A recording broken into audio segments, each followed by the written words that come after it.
마가복음 16장 14절 말씀에 보면 부활하신 예수님께서 제자들에게 찾아오셨어요. 근데 제자들은 그때 함께 모여서 11명이 식사를 하고 있었거든요. 식사하고 있는 제자들에게 예수님께서 막 꾸짖으셨어요. 꾸짖으시면서 그들을 책망하시고 그렇게 하셨어요. 왜 그런가 하면 예수님께서 무덤에 장사되셨을 때 제자들은 두려워서 예수님을 부인하기도 하고 또 도망가서 숨기도 하고 그랬었죠. 예수님께서 무덤에 장사되시고 난 다음에 제자들은 두려움과 절망에 빠져서 그들은 함께 모여서 숨어 지냈어요. 그리고 이 제자들은 예수님이 부활하실 거라는 것을 기대도 하지 않았고 심지어는 부활하신 예수님을 만나고 온 여인들의 그 소식을 듣고도 믿지 않았다고 설명하고 있어요. 그래서 이 제자들은 예수님이 십자가에 못 박혀 죽으시고 장사된 다음에 아무것도 하지 않았죠. 이런 제자들에게 부활하신 예수님께서 믿음 없음을 책망하셨어요. 왜 그렇게 믿음이 없냐라는 거죠. 제자들이 예수님을 몰라서 믿음이 없다고 얘기하신 것도 아니고요. 제자들이 무식해서 그런 것도 아니고요. 제자들이 그런 상황 속에서 아무것도 하지 않는 그것을 보고 믿음 없다 그렇게 말씀을 하셨어요. 그리고는 제자들에게 그 자리에서 이렇게 말씀하셨어요. 앞으로 온 천하에 다니며 만민에게 복음을 전해라. 침묵하지 말고 숨어 있지 말고 아무것도 하지 않고 그냥 두려움에 떨고 있지 말고 온 천하에 다니며 만민에게 복음을 전해라. 그 말씀을 하셨어요. 그리고 이렇게 말씀하셨죠. 너희가 복음을 전하면 사람들이 믿고 세례를 받게 될 거고 그리고 사람들은 구원을 받게 될 거고 믿는 자들은 예수의 이름으로 귀신을 쫓아내고 병든 사람에게 손을 얹으면 낫는 역사가 일어나게 될 거다. 예수님께서 그렇게 말씀을 하셨어요. 여러분 이 장면을 우리가 한번 생각해 보시면서 우리의 믿음을 한번 점검해 보시면 좋겠어요. 믿음에는 두 종류의 믿음이 있다고 할 수 있어요. 하나는 소유하는 믿음이고 하나는 역사하는 믿음이에요. 다시 말씀드리면 소유하는 믿음이라는 것은 믿음은 내가 가지고 있는데 아무것도 안 하는 거죠. 그냥 믿음만 가지고 사는 거예요. 그러니까 믿음의 역사가 없는 거죠. 교회는 다니는데 신앙생활을 한다고 믿음은 가지고 있는데 구원의 역사가 내 삶에 일어나지 않는 거죠. 그냥 믿음만 가지고 사는 거예요. 그다음에 또 하나는 역사하는 믿음이에요. 성경에 이르시고 약속하신 말씀대로 믿음으로 구원의 역사가 삶에서 일어나는 그런 믿음이죠. 기시미 이치루라고 하는 일본의 유명한 심리 철학자가 쓴 책 중에 그 한 책 제목이 이런 제목이 있어요. 아무것도 하지 않으면 아무 일도 일어나지 않는다 라는 거예요. 여러분 굉장히 의미 있는 말이죠. 특히 믿음에는 더 그렇습니다. 우리 믿음이 아무것도 하지 않고 그냥 신앙생활만 한다고 소유하는 믿음으로 살면 하나님의 구원의 역사는 아무것도 일어나지 않는다는 거죠. 결론적으로 우리는 믿음을 소유하기 위한 것이 우리의 신앙의 목적이 되면 안 되는 거죠. 여러분 우리의 믿음에는 우리가 믿는 예수를 믿는 믿음에는 하나님의 말씀을 믿는 믿음의 삶에는 구원의 역사가 일어나야 합니다. 내가 구원을 받아야 하고 그리고 복음을 전하면 만민이 구원을 받게 해야 되고 그리고 가난과 질병이 물러가고 구원받게 하시는 하나님의 역사가 우리의 믿음의 삶의 자리에서 일어나야 되는 거죠. 오늘 함께 읽으신 본문에 소개된 예수님을 통해서 우리의 믿음이 소유하는 믿음이 아니라 역사하는 믿음이 되기를 축복합니다. 오늘 함께 보신 본문의 내용은 이런 거죠. 예수님께서 세례 요한에게 세례를 받겠다고 자청하셨어요. 그러니까 세례 요한이 예수님에 대해서 알고 있으니까 내가 예수님께서 세례를 받아야 하는데 어떻게 내가 세례를 베풀 수 있습니까? 예수님께서는 따지지 말고 내가 세례를 받고 너는 나를 세례를 주어서 하나님의 의를 이루어 갔으면 좋겠다. 그래서 세례 요한이 예수님께 세례를 베풀었죠. 그 세례는 요단강에 들어가서 몸을 물에 잠그는 방법이었어요.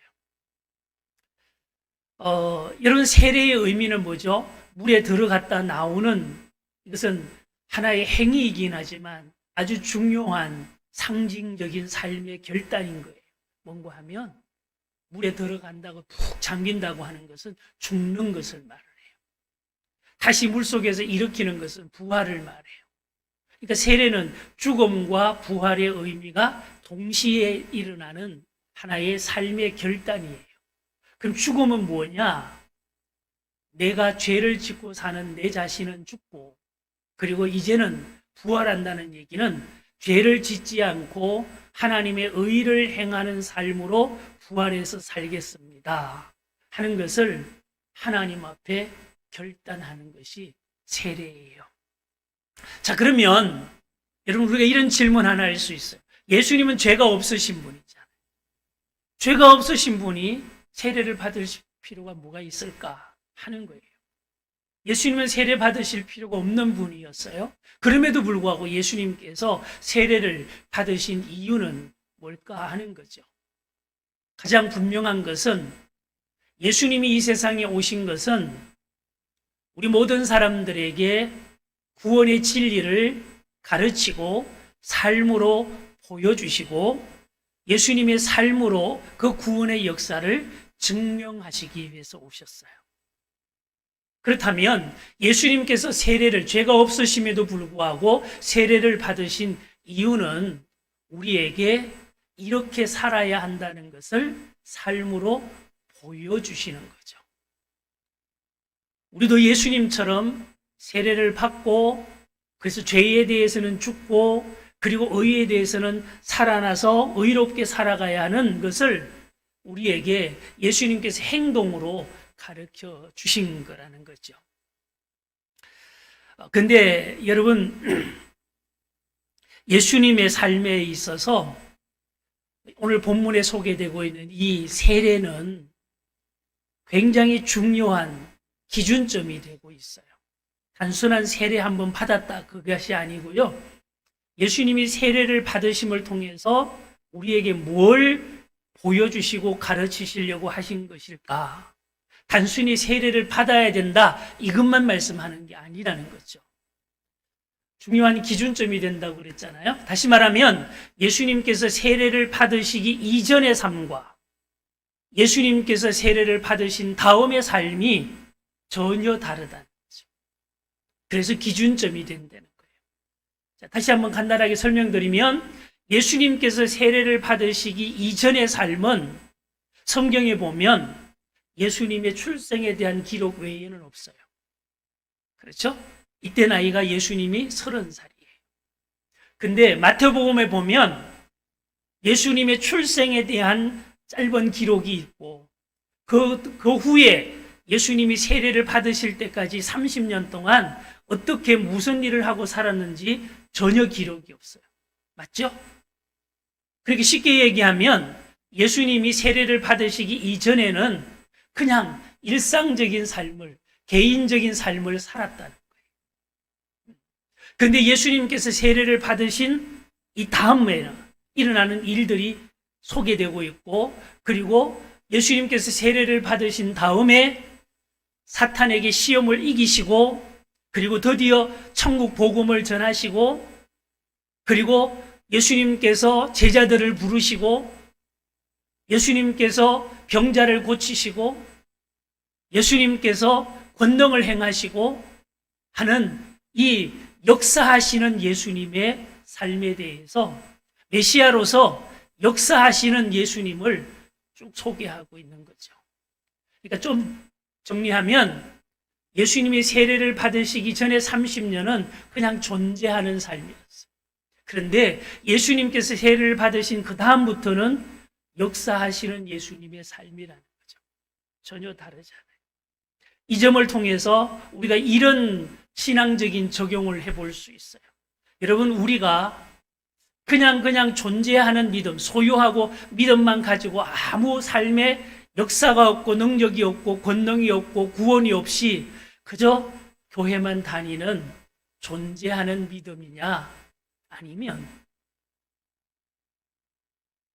하나님의 역사가 내 삶에 일어나는 역사하는 믿음이냐 하는 것에 대한 우리의 분별이 있어야 되고 선택이 있어야 된다는 말씀이에요. 예수님께서 세례를 받으신 다음에 메시아로서 역사하시는 삶을 성경에 소개하고 있다는 얘기는 한마디로 말하면 세례가 중요하다, 안 중요하다? 중요하다라는 말씀이에요. 자, 왜 중요할까 하는 점을 오늘 본문을 통해서 우리가 확인해 보기를 원하는데, 오늘 본문에 특별히 16절, 17절 말씀을 좀 주목해서 함께 확인해 보겠습니다. 마태복음 3장 16절, 14, 17절.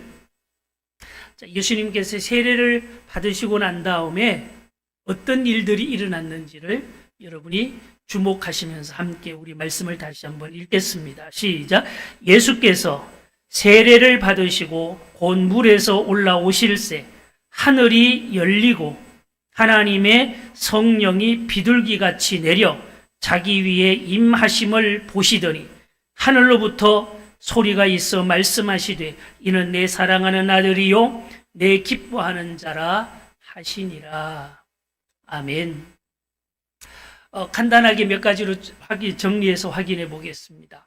예수님께서 세례를 받으시고 그리고 올라오셨을 때 첫 번째 이 내용이 소개되고 있죠. 하늘이 열렸다. 하늘이 열렸다. 이거 굉장히 중요한 거죠. 다른 성경 구절에는 하늘 문이 열렸다. 이런 내용으로 축복하는 내용이 있어요. 예수님께서 세례를 받으시고 난 다음에 올라오셨을 때 하늘의 문이 열렸다. 이것은 하나님과 소통의 창이 열렸다는 의미죠. 하나님과 이제는 드디어 소통하기 시작을 했다. 그런 의미이기도 하겠죠. 여러분, 다시 한번 말씀드리면 세례는 죽음과 부활의 동시적인 의미를 가지고 있는 삶의 결단이에요. 그래서 우리는 죄에 대해서는 죽고 의에 대해서는 살기로 다짐하는 것, 이것이 세례라고 말씀을 드렸잖아요. 근데 이게 왜 중요하냐? 왜 이렇게 해야지만 하늘이 열리고 하나님과 소통이 될 수 있을까 하는 거죠. 여러분, 죄의 속성은 이기적이고 교만합니다. 그러니까 세례를 받으면 죄에 대해서는 죽는 거잖아요. 근데 세례를 받지 않는다는 얘기는 내가 죄에 대해서 살아있다는 거죠. 그대로 살아있다는 거예요. 이게 왜 문제가 되느냐? 이 상태로는 하나님과 소통이 불가능하다는 거죠. 왜 그럴까? 제가 읽어드릴게요. 베드로전서 5장 5절 말씀을 보면 젊은 자들아 이와 같이 장로들에게 순종하고 다 서로 겸손으로 허리를 동이라. 하나님은 교만한 자를 대적하시되 겸손한 자들에게는 은혜를 주시느니라. 교만한 자하고는 하나님께서는 상종을 안 하신다는 뜻이죠. 하나님이 소통을 안 하신다는 뜻이잖아요. 여러분, 죄의 속성의 대표적인 특징이 뭐죠? 이기적이고 교만하다. 이 죄의 모습을 가지고 죄인으로서 그냥 살아가면 하나님과 소통할래야 소통할 수 없다는 거죠. 시편 78편 23절, 24절, 25절을 제가 읽어드릴게요. 왜 우리는 하나님을 믿는 믿음으로 살아가는 사람으로서 하늘 문이 열려야 될까 하는 거죠.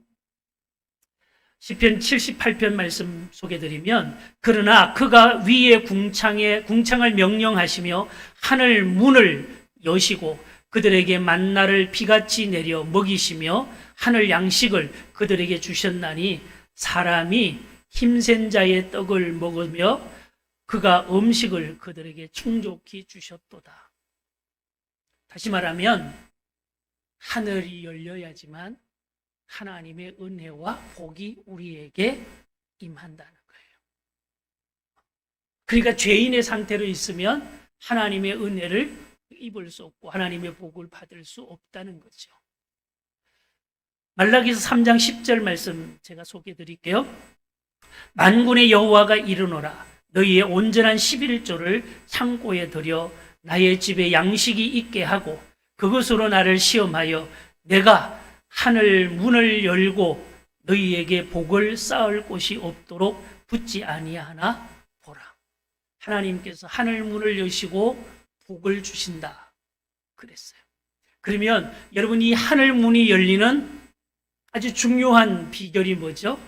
죄에 대해서 죽고 의에 대해서 사는 이 세례를 통해서 하늘의 문이 열린다는 거죠. 그 다음에 두 번째로는요, 세례를 받으면 성령이 우리에게 임하시는 것이에요. 성령이 비둘기같이 예수님께 임하였다. 그렇게 설명하고 있잖아요. 여러분, 성령은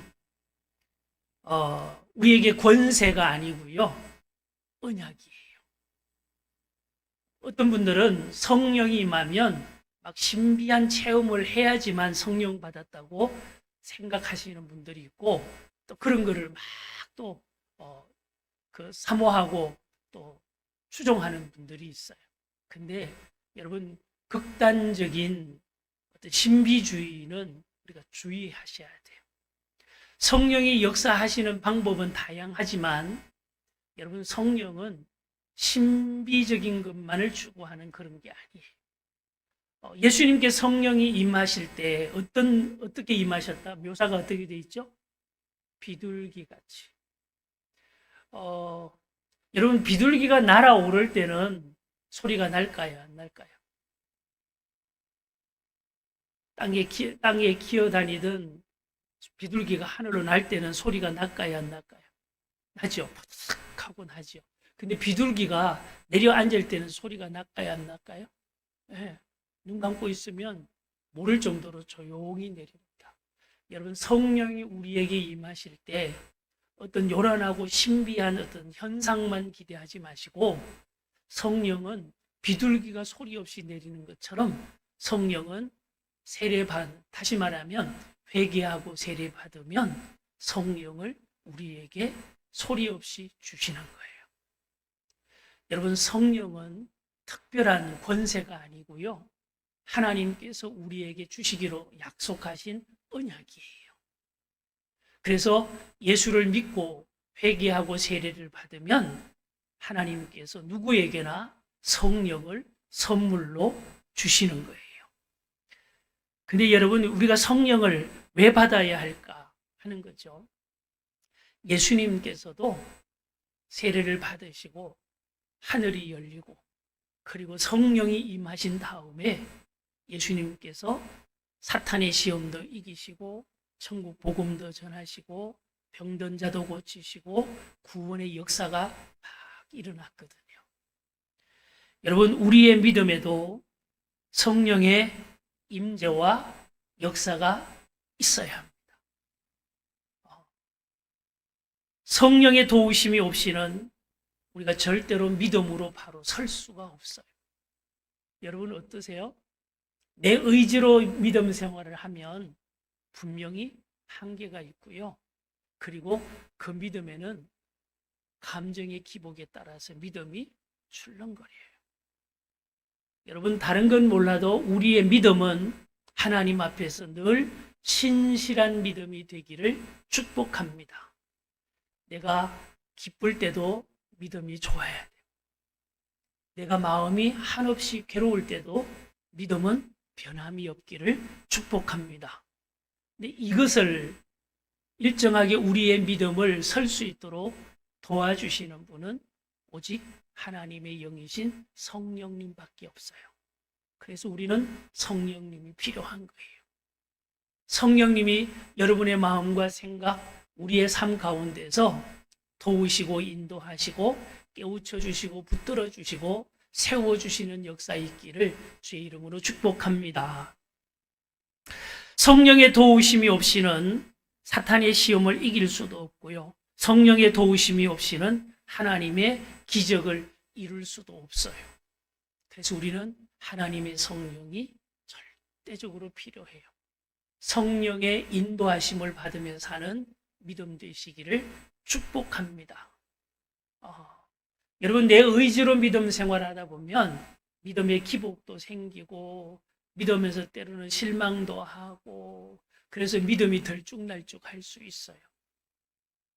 그래서 우리가 성령의 도우심이 절대적으로 필요하고 성령의 도우심을 여러분들이 구하고 성령의 도우심을 받으며 살아가시는 믿음이 되기를 다시 한번 축복합니다.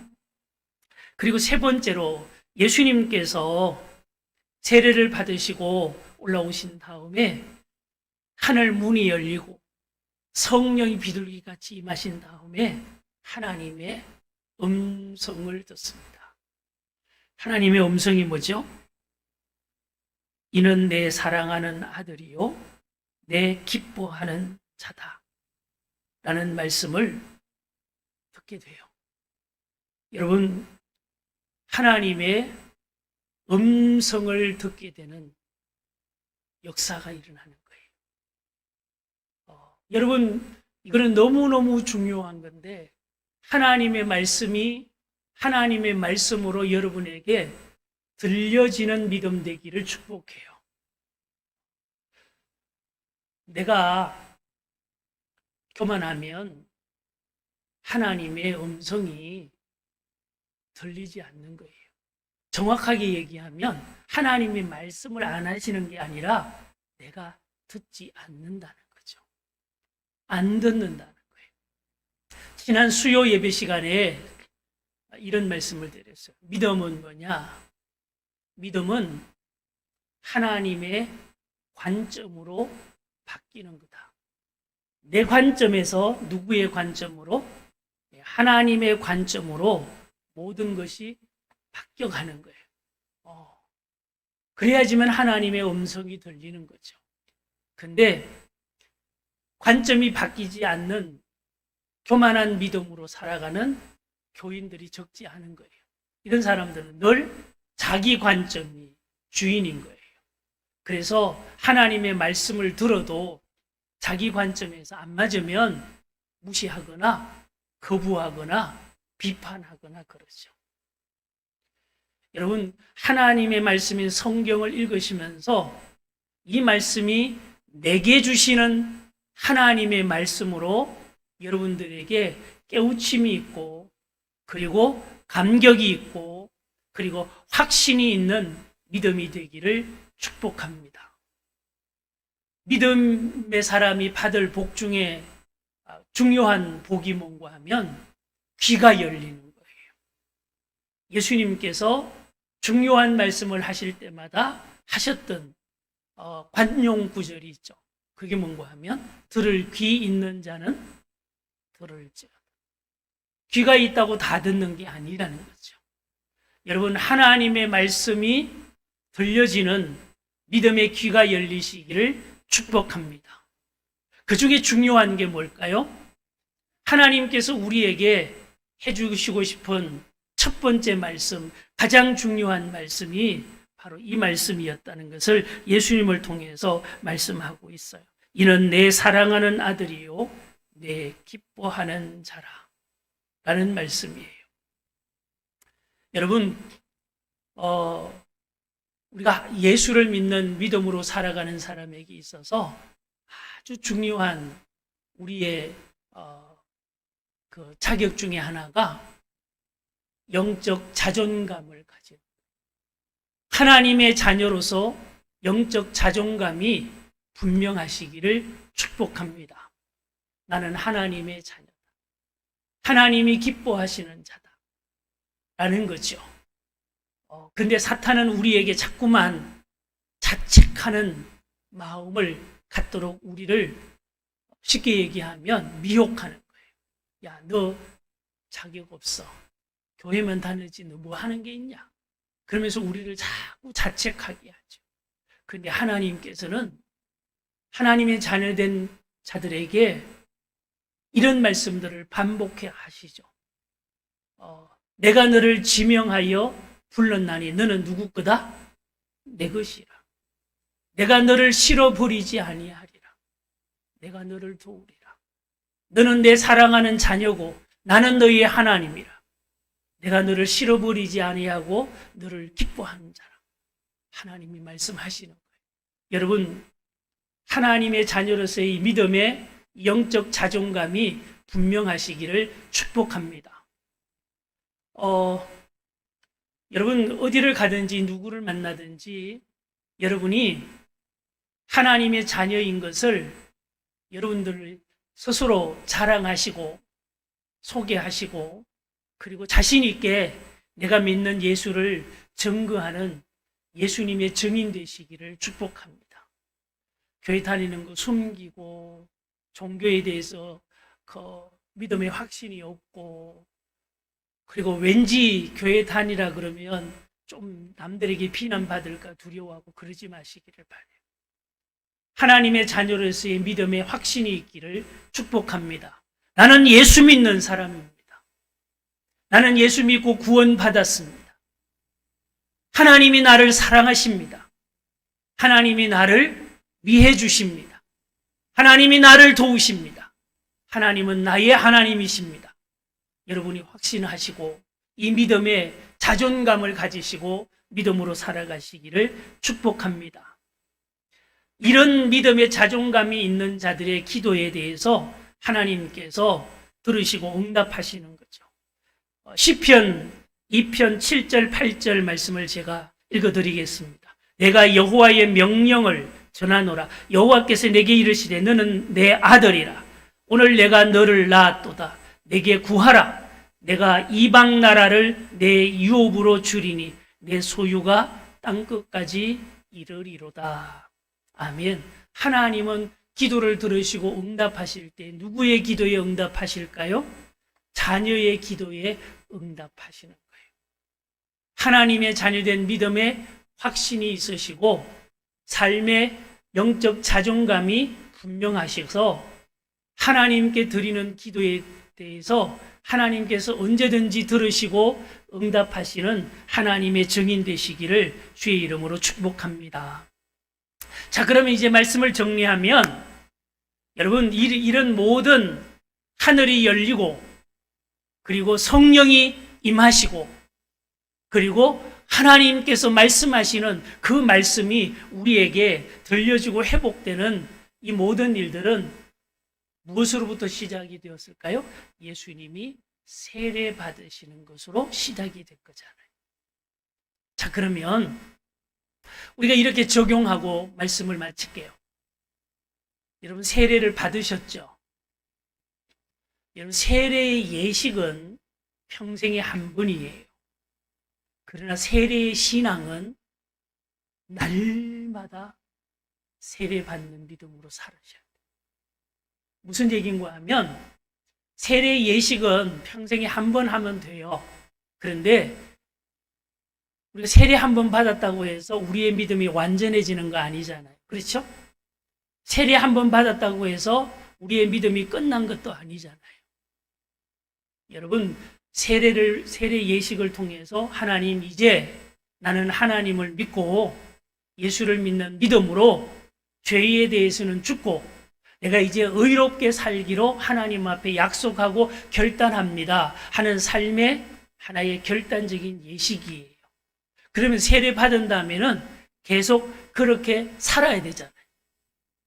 근데 사실 우리가 세례 한 번 받았다고 해서 죄와 무관해지는 거 아니잖아요.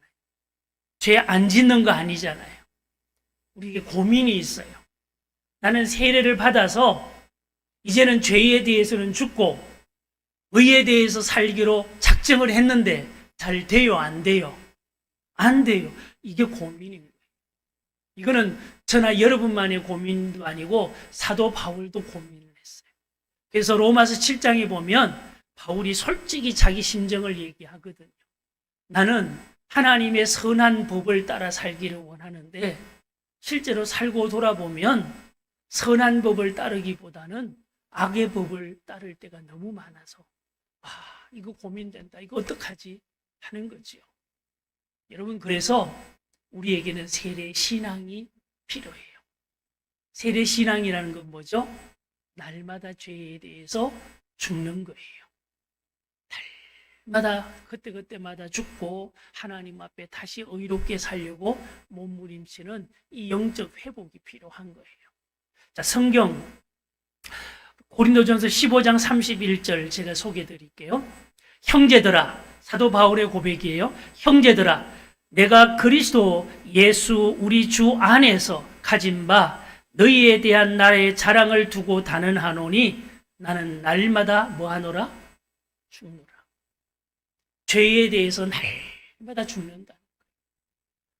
그리고는 하나님의 의롭게 살려고 다시 다짐하고 다시 다짐하고 그렇게 날마다 그렇게 세례신앙으로 살아가야 된다는 거죠. 여러분, 이번 주 수요일에 우리가 부흥회를 하는 이유가 뭐죠? 다시 한 번 더 우리가 세례신앙으로 우리가 다시 회복하기 위한 믿음의 동기를 갖기 위해서 우리가 이를 부흥회를 하는 거예요. 여러분, 제가 시작할 때 책 제목 하나를 얘기 드렸잖아요. 아무것도 하지 않으면 아무 일도 일어나지 않는다. 여러분, 우리가 세례신앙으로 살아가는 방법, 나는 죄에 대해서 죽고 의에 대해서 살고 하는 이 믿음의 회복의 최고의 방법은 기도예요. 기도를 통해서 우리는 죄에 대해서 죽고 하나님의 의에 대해서 살아날 수 있어요. 그래야지만 우리가 하나님 앞에서 우리의 믿음이 회복되고 그리고 소유하는 믿음이 아니고 우리의 삶에 하나님의 역사가 일어나게 되는 거예요. 기도하면 하늘 문이 열립니다. 기도하면 하나님의 영인 성령이 역사하십니다. 기도하면 하나님의 음성이 들립니다. 기도하면 하나님의 각종 구원의 역사가 일어나게 됩니다. 하지만 기도하지 않으면 아무 일도 일어나지 않습니다. 하나님의 구원의 역사가 우리의 삶에 날마다 더해 가시기를 주의 이름으로 축복합니다.